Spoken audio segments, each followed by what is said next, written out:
নমস্কার বন্ধুরা, আপনারা দেখছেন রিসার্চ বাংলা নিউজ। আমি বিশ্বজিৎ রয়েছি আপনাদের সঙ্গে। আজকের সবচেয়ে বড় রাজনৈতিক আপডেট, ইন্ডিয়া জোট কি শীতকালীন অধিবেশনের আগেই রাষ্ট্রপতির কাছে গিয়ে গণ ইস্তফা দিতে চলেছে?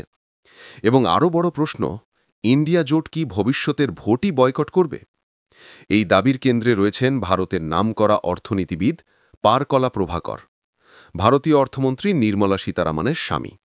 তিনি সরাসরি বলছেন, বিরোধীদের লোকসভায় ছেড়ে দেওয়া উচিত, নির্বাচন কমিশনকে সরানো উচিত, এই ভোট ভোট নয়। আজ সেই বক্তব্যের গভীরে যাব, বিশ্লেষণ করব বিহার, দিল্লি, হরিয়ানা, মহারাষ্ট্র, এই 4 রাজ্যে পরপর ঘটতে থাকা অস্বাভাবিক ভোট চিত্র। বিহার ভোটের রেজাল্ট যেন বিরোধীদের দাঁড় করিয়ে দিয়েছে একদম নতুন প্রশ্নের সামনে। যেখানে কাটে কাটাক্কারে লড়াই হওয়ার কথা ছিল, সেখানে বিজেপি এবং এনডিএ জিতেছে প্রায় একতরফা ব্যবধানে। যেখানে গ্রাউন্ড রিপোর্ট বলছিল, প্রচারে তেমন ভিড় নেই, বুথে ভোটারের সংখ্যা নানা জায়গায় কম, অ্যান্টি ইনকামবেন্সি বাড়ছে, কিন্তু রেজাল্টে দেখা গেল গোটা গোটা বুথ, পুরো আসনে একেবারে 100% স্ট্রাইক রেটের মতো ছবি। এটা কি আদৌ সম্ভব? এর কারণেই বিরোধী দলগুলির মধ্যে এক ধরনের সন্দেহ তৈরি হয়েছে। এবার আসা যাক মূল মন্তব্যে। পারকলা প্রভাকর, যিনি একজন স্বনামধন্য অর্থনীতিবিদ, নির্মলা সীতারামনের স্বামী, সরকারের কঠোর সমালোচক। তিনি একটি ইউটিউব সাক্ষাৎকারে বলেছেন, ভারতের নির্বাচন কমিশন এখন বিজেপির ইলেকশন মোর্চা হয়ে গেছে। পুরো বিরোধীদের লোকসভা ছেড়ে দেওয়া উচিত, নির্বাচন কমিশনকে সরানো উচিত, এই ভোট ভোট নয়। আজ সেই বক্তব্যের গভীরে যাব, বিশ্লেষণ করব বিহার, দিল্লি, হরিয়ানা, মহারাষ্ট্র, এই 4 রাজ্যে পরপর ঘটতে থাকা অস্বাভাবিক ভোট চিত্র। বিহার ভোটের রেজাল্ট যেন বিরোধীদের দাঁড় করিয়ে দিয়েছে একদম নতুন প্রশ্নের সামনে। যেখানে কাটে কাটাক্কারে লড়াই হওয়ার কথা ছিল, সেখানে বিজেপি এবং এনডিএ জিতেছে প্রায় একতরফা ব্যবধানে। যেখানে গ্রাউন্ড রিপোর্ট বলছিল, প্রচারে তেমন ভিড় নেই, বুথে ভোটারের সংখ্যা নানা জায়গায় কম, অ্যান্টি ইনকামবেন্সি বাড়ছে, কিন্তু রেজাল্টে দেখা গেল গোটা গোটা বুথ, পুরো আসনে একেবারে 100% স্ট্রাইক রেটের মতো ছবি। এটা কি আদৌ সম্ভব? এর কারণেই বিরোধী দলগুলির মধ্যে এক ধরনের সন্দেহ তৈরি হয়েছে।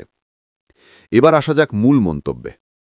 পারকলা প্রভাকর, যিনি একজন স্বনামধন্য অর্থনীতিবিদ, নির্মলা সীতারামনের স্বামী, সরকারের কঠোর সমালোচক।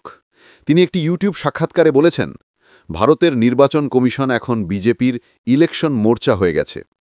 পুরো বিরোধীদের লোকসভা ছেড়ে দেওয়া উচিত, নির্বাচন কমিশনকে সরানো উচিত, এই ভোট ভোট নয়।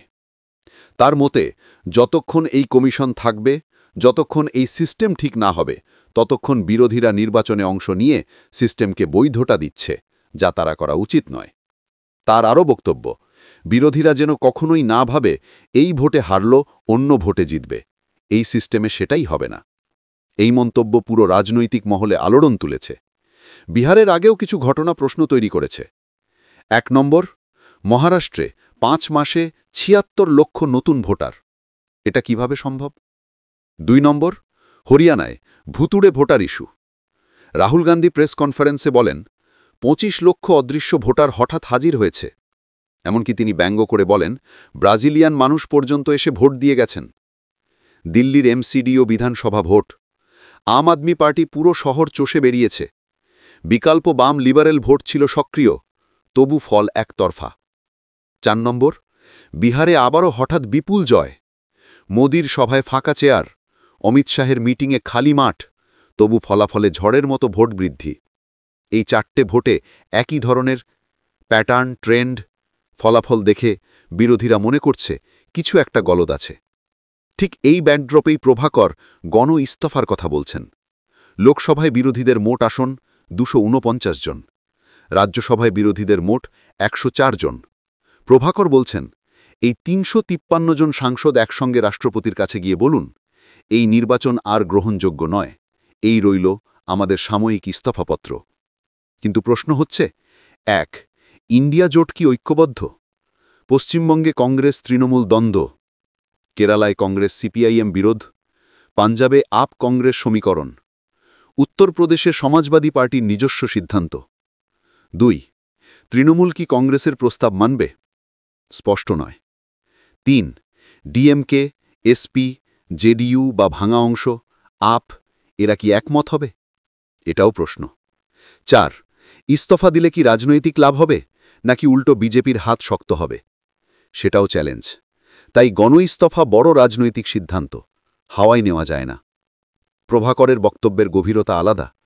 তিনি বলছেন, ভোটের মাহাত্ম্য নষ্ট হয়েছে, মানুষ গণতান্ত্রিক অধিকার প্রয়োগ করতে পারছে না। বিরোধীরা নির্বাচনে অংশ নিলেই সিস্টেমকে বৈধতা দেয়। বিরোধীরা না মিললে আন্দোলন সফল হবে না। একদম সিএর বিরুদ্ধে যেভাবে যৌথ আন্দোলন হয়েছিল, ঠিক তেমন চাপ তৈরি করতে হবে। তার মতে, এই অবস্থায় বয়কট এবং সংসদ ছেড়ে দেওয়া একটাই বড় রাজনৈতিক চাপ তৈরি করতে পারে। ইন্ডিয়া জোট ফোনে মিটিংয়ে এক, কিন্তু মাঠে কি এক? পশ্চিমবঙ্গে কংগ্রেস তৃণমূল কাছে আসে না। তামিলনাড়ুতে ডিএমকে কংগ্রেস ঠিক আছে, তেলেঙ্গানাতে কংগ্রেস বিআরএস শত্রু, পাঞ্জাবে কংগ্রেস আপ জোটে অনেক ফাটল, উত্তরপ্রদেশে সমাজবাদী পার্টি নিজস্ব গণিতেই চলে। এই পরিস্থিতিতে 250 থেকে 350 জন সাংসদ কি একসঙ্গে ইস্তফা দিতে পারবেন? বাস্তবতা বলে, খুব কঠিন, কিন্তু অসম্ভব নয়। বিরোধীরা যদি বোঝে এটাই শেষ লড়াই, তাহলে এক হতে পারে। যদি ইন্ডিয়া জোট বয়কট করে, 1. আন্তর্জাতিক চাপ বাড়বে, বিশ্বমাধ্যম প্রশ্ন তুলবে। 2. নির্বাচনী বিশ্বাসযোগ্যতা চ্যালেঞ্জ হবে, ইসির ভাবিমূর্তি ক্ষতিগ্রস্ত হবে। 3. সংসদ কার্যত একদলীয় হয়ে যাবে, যা বিপজ্জনক। 4. বিজেপি বলবে ওরা হারার ভয় পালাচ্ছে। এটাও বিরোধীদের ভাবতে হবে। এখন প্রশ্ন আপনাদের, আপনারা কি মনে করেন বিরোধীরা রাষ্ট্রপতির কাছে গিয়ে ইস্তফা দিক? আপনারা কি মনে করেন ভোট বয়কট সিস্টেমকে ঠিক করবে, নাকি এটা বিজেপির হাতকে আরও শক্ত করবে? জবাব দেবেন আপনারা কমেন্ট বক্সে, এবং আমাদের বিশ্লেষণ ভালো লাগলে রিসার্চ বাংলা নিউজ ইউটিউব চ্যানেলটিকে সাবস্ক্রাইব করে আমাদের পাশে থাকুন। ধন্যবাদ।